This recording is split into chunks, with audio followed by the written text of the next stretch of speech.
talked about this yesterday, where Lundgaard is concerned how qualifying's been the struggle with the team he was with before, but was always moving forward in the race.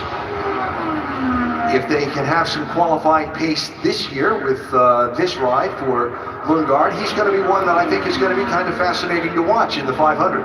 I mean, he's been fascinating to watch all season long. You know, you kind of talk about the qualifying struggles in his previous team, RLL. Highest start of 28th with 3 attempts.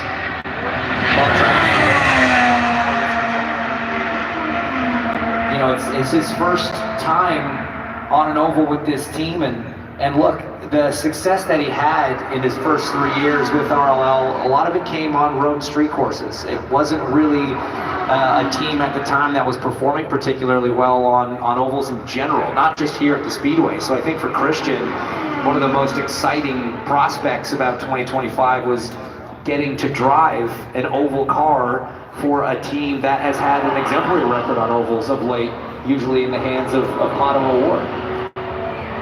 This car, different driver.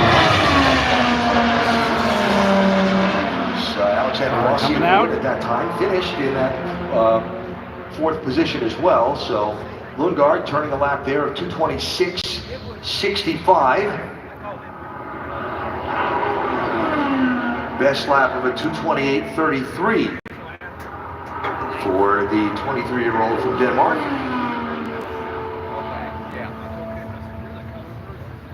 And we're down now to 3 minutes to go in our qualifying simulation session.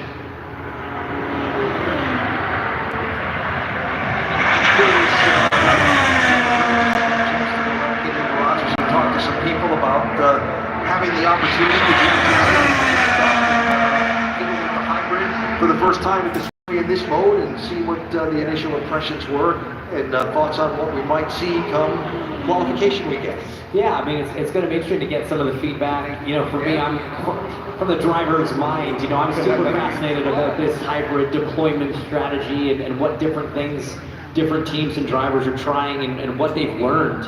You know, again, we talked about the simulation thing and in theory, but until you get out onto a racetrack and really try it, I've been trying to keep track of it on the IndyCar app. You know, and I'm definitely seeing a lot of different techniques from different teams and drivers. So it'll be fascinating as we get closer to qualifying weekend if those strategies sort of converge and it becomes apparent that there is a way for it to work. But it might be different driver to driver, it might be different team to team, or you know, the whole group, the collective brain trust of the IndyCar pit lane might eventually decide through process of elimination and through trial and error that, hey, this is actually the best way to utilize this system.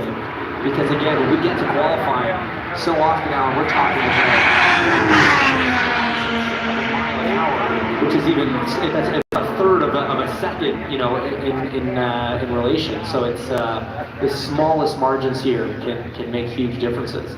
Chance to hear from some who are just climbing from their race cars. Let's go to Georgia.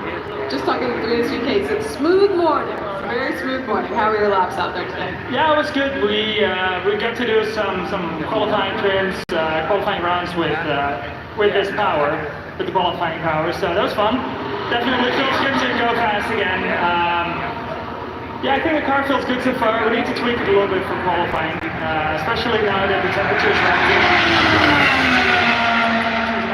It's 100 degrees right now, which is kind of similar to May, so it is good practice for us. And yeah, we got a lot of laps in. We saved a lot of tires from yesterday, so yeah, I'm happy we got to do this, and I think there's still a lot of stuff we can improve to go quicker in qualifying trim, but so far the base